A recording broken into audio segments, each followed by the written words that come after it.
Alrighty, joining me to preview the decider on Sunday morning Australian time is former Wallabies prop and current Brisbane City coach in the NRC, Nick Stiles, who seems to be standing proudly alongside the trophy itself. Nick, we're going to talk about the NRC in a few moments' time, but let's preview the final. How important is the inclusion of Scott Seo?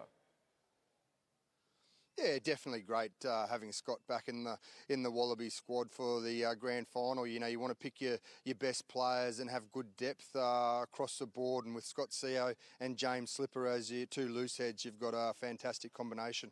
How do you see the battle up front going, in particular the strength of the All Black scrum?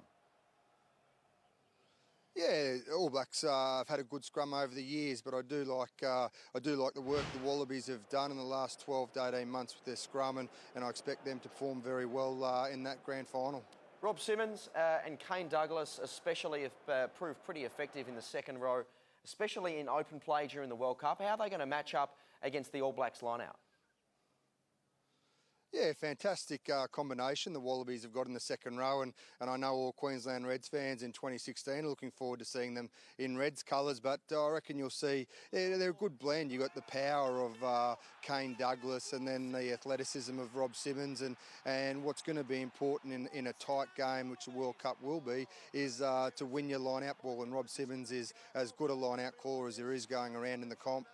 Okay, Nick, what about the battle of the loosies? Both sides have pretty handy combinations there. Of course, so much has been said about Pocock and Hooper, but Scott Fardy, he's had a great tournament, hasn't he?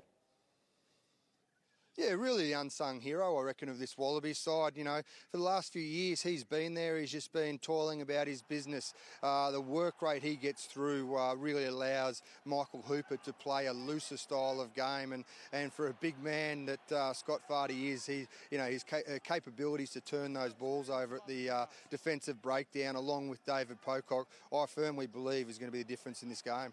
What about the emotion in a World Cup final? It's probably going to be Richie McCaw's last game for the All Blacks. He, along with Dan Carter, Amar Nonu as well. A lot of them are moving on, and essentially a new generation for the All Blacks after this World Cup. How much will emotion impact the final? Oh, incredible emotion going into this game for the All Blacks.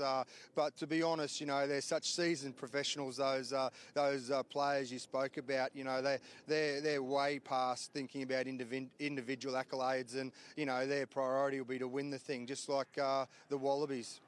Nick, before we talk NRC, who wins and by how much?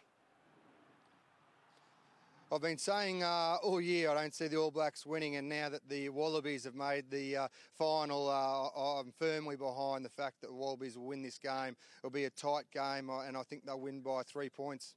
All right, good stuff. Now let's talk about the NRC. The Brisbane City, of course, your side take on the Vikings in tomorrow's NRC final. How are the boys looking? Yeah, been a good preparation this week. We dodged the storms that we've had over the last few weeks up here, so it's good to hit the ground running tomorrow. You know, we're trying to go back to back, which is always a difficult thing. But you know, the good thing about this competition for the development of players is that from last year's 23-man match day squad, we've only got 8 players backing up, so you can see the turnover of players and the progressions that there is there for young players in Australian rugby now. Yeah, Nick, the NRC has been a great competition, a great inclusion into Australian rugby calendar, if you will. Apart from the obviously entertaining rugby that's been on show, it's great for the up-and-coming talent, isn't it? Yeah, fantastic for those young players, up-and-coming talent. You know, we've got here in Queensland some pretty exciting footballers in Samu Karevi, Nick Frisbee, Jake McIntyre, and now having this NRC, Bill Corp NRC, it allows these players to really develop, get used to playing football games, as funny as that sounds. You know, things like preparation each week to perform to your best. So it's a great pathway tool for Australian rugby. Nick, go well in the final. Good luck, and thanks very much for talking to us. Always a pleasure. Thanks for having me.